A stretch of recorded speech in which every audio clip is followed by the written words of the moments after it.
শুধুমাত্র আলু দিয়ে যে এতটা মজার আর ডেলিশিয়াস একটা নাস্তা বানানো যায়, আমি এটা না বানালে বুঝতেই পারতাম না। ট্রাস্ট মি, এটা এতটাই মজার একটা নাস্তা, আপনারা অবশ্যই বাসায় একবার ট্রাই করবেন। বাচ্চারা তো এটা ভীষণ পছন্দ করবে। আপনারা বাচ্চাদের টিফিনও স্ন্যাক্স হিসেবে দিতে পারবেন। তো এখানে আমি আধা কেজির মতো আলু নিয়েছি, আর আলুটিকে এখন একটা পিলারের সাহায্যে পিল করে নেব। আলুগুলো যখন পিল করা হয়ে যাবে, আমি একটা ছুরির সাহায্যে এগুলোকে টুকরো করে কেটে নেব। আলুগুলোকে টুকরো করে কাটার পর আমি ভালোভাবে ধুয়ে একটা প্রেসার কুকারে সিদ্ধ করে নেব। আপনারা চাইলে নর্মাল পাতিলেও সিদ্ধ করতে পারেন, তবে এখানে সিদ্ধ করাটা হচ্ছে মেন। আমি পানি দিয়ে প্রেসার কুকারটা চুলাতে বসিয়ে এগুলোকে সিদ্ধ করে নেব।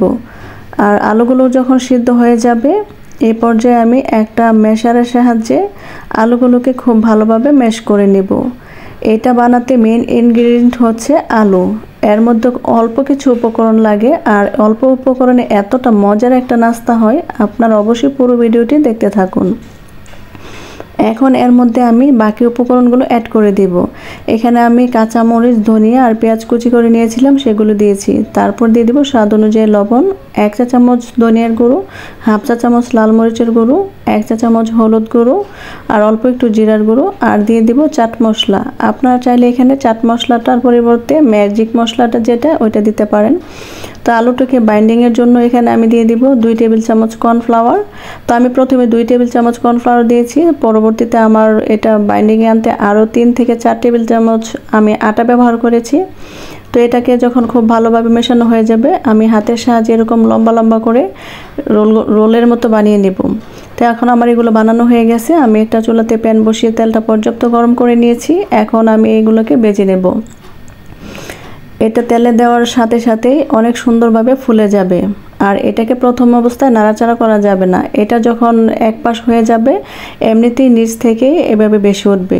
আর এই নাস্তাটা তেলে দেওয়ার কিছুক্ষণের মধ্যে সুন্দরভাবে ফুলে উঠছে। এটাকে এখন অল্প আঁচে আমি ভাজতেছি। আপনারা যখন ভাজবেন তখন একদম হাই হিটে ভাজা যাবে না, তাহলে খুব সহজে উপরে কালার চলে আসবে আর ভিতরে কাঁচা থেকে যাবে। এখন একটা স্প্যাচুলার সাহায্যে আমি এগুলোকে খুব ভালোভাবে উল্টে পাল্টে দিচ্ছি। তো এই তো আমি এরকম গোল্ডেন ব্রাউন করে ভেজে নিয়েছি। এখন এগুলোকে তেল ঝরিয়ে নামিয়ে নেব। কালারটা কত সুন্দর আসছে, তাই না? এটা দেখতে যেমন সুন্দর, মাশাআল্লাহ খেতে অসম্ভব মজার ছিল।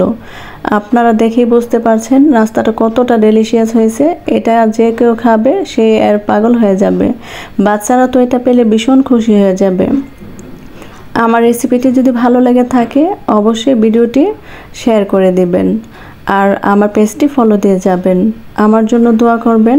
আপনারা সকলে ভালো থাকবেন। আল্লাহ হাফেজ।